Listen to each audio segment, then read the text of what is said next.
జై శ్రీరామ. మొన్న కాశ్మీర్లో జరిగినటువంటి మారణకాండ మామూలుది కాదు. అది కేవలం హిందువులు అనేవాళ్ళు ఎవరైతే ఉన్నారో వారిని ఏరి కోరి మరీ చంపారు ఉగ్రవాదులు. ఇవాళ చూడండి, ముస్లింలు కూడా రోడ్డుపైకి వచ్చి భారతమాతకి జై అంటున్నారు జగ్గంపేటలో. ఎందుకంత పిరిగితనం? మన వక్ఫ్ బోర్డు ప్రకటినప్పుడు మొత్తాన్ని ఉచ్చకొత్తకు వస్తూ ఉన్నారుగా హిందువుల్ని. మోడీ గారిని చూస్తే అంత భయం వేసిందా ఇవాళ ఒక్కపూటలోనే? హిందువులారా చెప్తున్నాను, ఏ ముస్లింని నమ్మవద్దు. పాముకు పాలు పోస్తే అది విషమే, పాలుగా రాదు. వీళ్ళు కూడా మన వెనక చేరతారు, జై అంటారు, ముందుకొచ్చి పేల్చేస్తారు. ఈయన చూడండి, ఓవైసీ నిరసన తెలియజేస్తున్నాడు. ఈ దొంగ 15 నిమిషాలు టైం ఇస్తే హిందువుల మొత్తాన్ని ఊచకొత్తకు వస్తామన్న ఓవైసీ ఇవాళ బయటకు వచ్చాడు. ఒక్క హైదరాబాద్లోనే 208 మంది పాకిస్తానీలు ఉన్నారని కొత్తగా ఇవాళ ఇప్పుడు హెచ్చరిక చేశారు.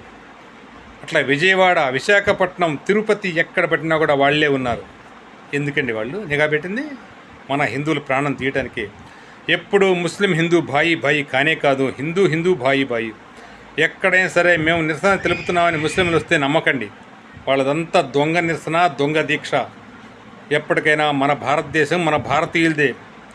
ఈ దెబ్బతోటి పాకిస్తాన్ మసైపోవాలా మన మోడీ గారి పుణ్యాన. ప్రతి ఒక్కరు కూడా మోడీ గారికి సపోర్ట్ ఇవ్వండి. భారతమాతకు నిజమైన బిడ్డలుగా నిలబడండి. ఎప్పటికైనా క్రైస్తవుల్ని, ముస్లింలని నమ్మద్దు.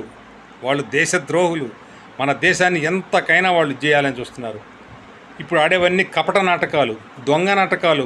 క్రిస్టియన్స్, ముస్లిమ్స్ నిరసనలు అంటే ఎప్పుడు నమ్మద్దు. వాళ్ళంతా దొంగలు ఇంకొకరు లేరు. జగ్గంపేటలో ఇవాళ మీటింగ్ పెట్టారు.